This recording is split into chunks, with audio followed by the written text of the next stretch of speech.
great beef braciola starts with an awesome piece of top round.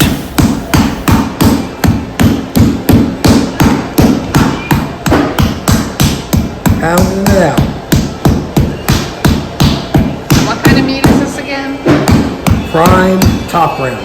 Prime top round. Perfect. See, the prime is all the marbling in that, just like your steak meat. Beautiful. He knows. Butterflied it. Yep.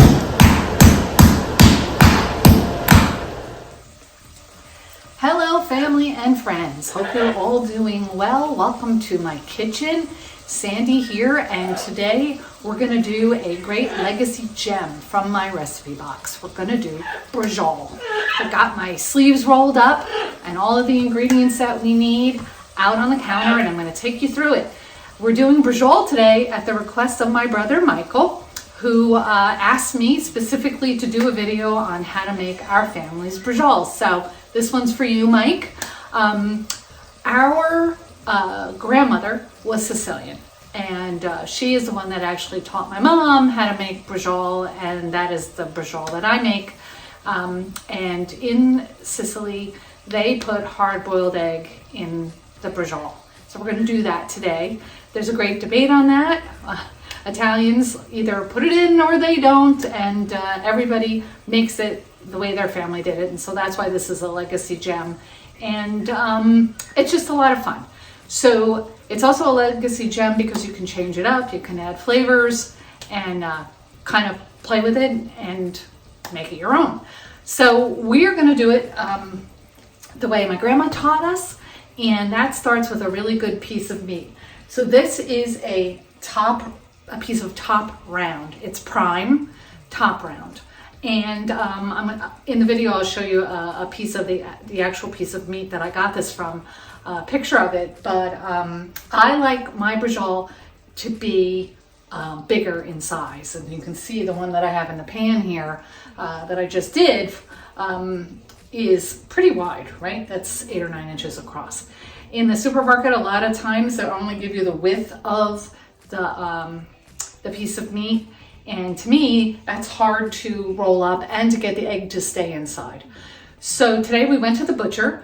I told him I was making braciola, and I asked him to kind of help me make a larger piece, and he did. And how he did that was he butterflied the round. So that is the tip for you. Ask your butcher to go ahead and butterfly a piece so that you get that bigger expanse. And as you can see, you know, this is a beautiful piece of meat, nice and thin. He pounded it out, and I've got those 2 pieces connected here so that I have a bigger piece to deal with. So, just as you would in meatballs, they're also a legacy gem, you put the same flavorings in your braciola that you would in your meatballs. So that just starts with some nice salt, and you just sprinkle that around. Don't put too much salt. I don't over salt anything, so I'm always careful with the amount of salt that I use. Some pepper, black pepper. This is fresh ground black pepper. Put that on there, so salt, pepper. And then I like to put, this is just a minced garlic clove, and I've got that in some olive oil. And I just kind of take some of that olive oil and I drizzle around the braciola with some of that garlic, that minced garlic. And that's going to give it a nice flavor. It's going to keep it really moist inside the braciola because of that little bit of oil that we're putting in there.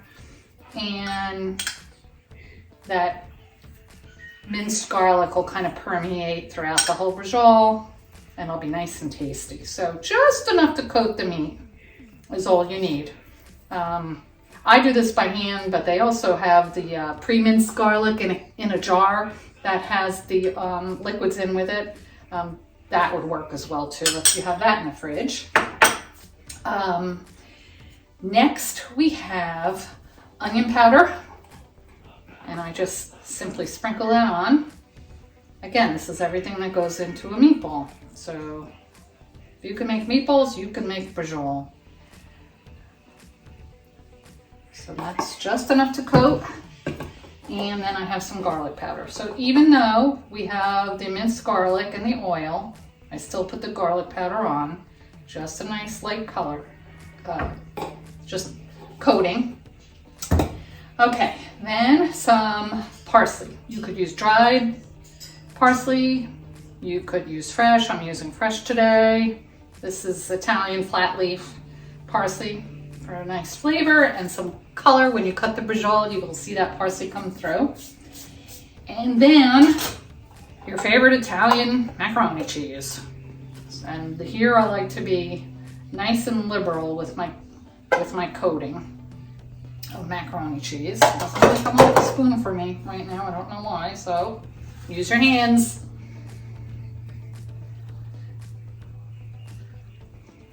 So, like I said, I like to be liberal with the cheese.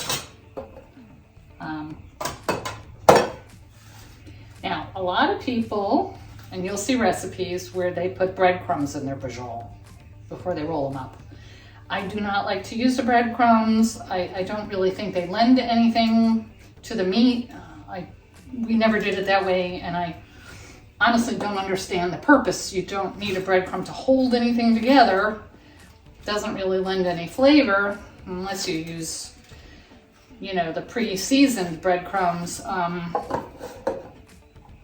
But anyway, I don't use them. So I just use a nice amount of cheese. Give it a nice flavor in there with the cheese. Okay, so we got the salt, we got the pepper, we got olive oil and the garlic, the parsley, the 2 granulated onion and garlic, and now we're gonna go in with the hard-boiled egg. So I just pre-boiled some eggs, and then I cut them in rounds. And you don't want to go to the end because you're going to give yourself that first roll, right? When it comes up over the egg. So in a little bit, and in from the ends, I line up the egg. Like I said, I cut it maybe in 5 pieces per egg. And then I just lay them out here in the middle of the meat. Try to get the yellow and the white. It's gonna look beautiful when you cut into this thing too. Wait till you see how this looks. So about 9 rounds or so. If you have a little piece and you wanna kind of stick it in the ends here, you can. But I don't like to pile it too high because then it makes it harder to roll the brajol. So now you have your egg there. So hopefully you can see. There you go. And now we're ready to roll up our meat. So for that, you're going to need some kitchen twine. And I've got a rather long piece pre-cut here. And I'm going to show you how to roll this up. So watch me carefully. So you take that first piece, right? And you roll it. Right? And then you roll it again. So now you have a nice seam here. The seam goes down. Real simple. Then you take your twine, and the first thing I do is just lift this, put it underneath, and I tie it nice and tight here toward the end. Just tie it in a regular knot.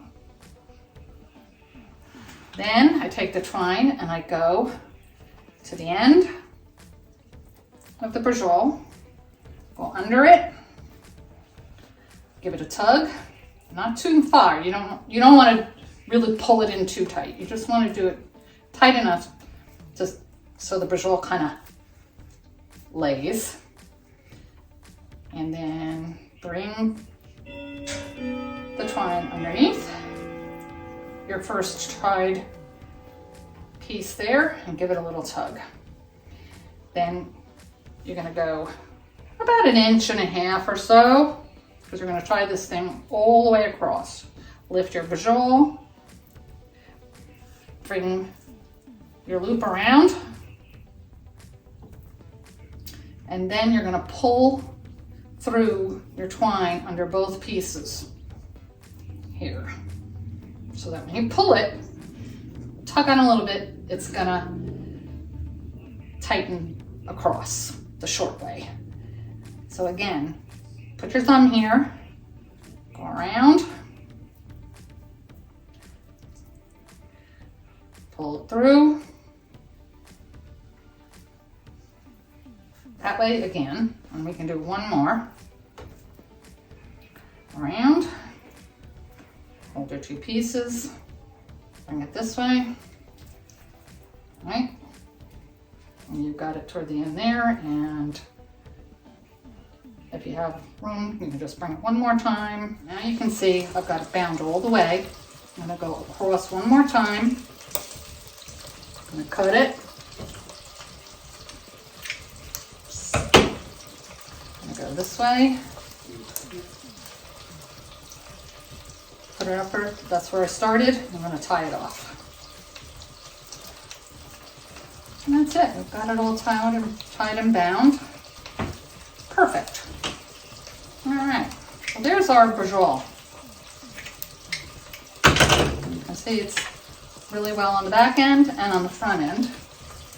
And then we're gonna salt and pepper it again on the outside.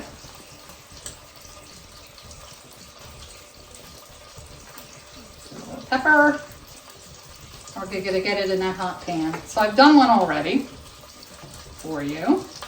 That is completely browned on all sides. So you can see it here. Nice. All the browning gives it flavor. You're not cooking it all the way through, right? You're just browning the outside to sear it up, give it a nice sear. I do it in a little bit of olive oil. And my gravy is perking away over here. And we just put it in the gravy. And it's gonna finish cooking in that gravy. So I'm gonna take this one. This is probably not as hot as it needs to be because I didn't want it making a lot of noise for us in the video. But just some olive oil. Yeah, it's pretty good. I'm gonna get that in there.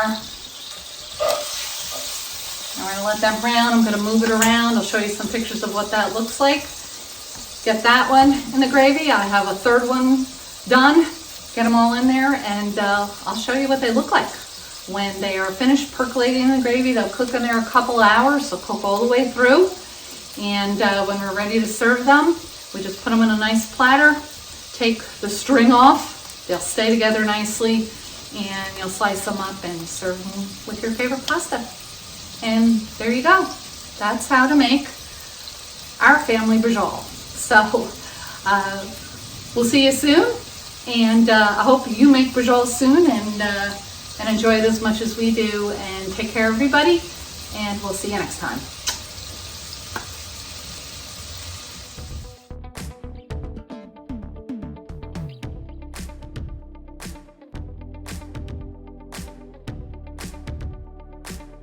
Simmer the brown brajol in your favorite red sauce or gravy for about an hour and a half to 2 hours until they're done and cooked through, and then serve them with your favorite pasta. Check out my YouTube channel for my gravy recipe if you don't have one of your own. When the brajol is done, remove it from the gravy and carefully remove the kitchen twine.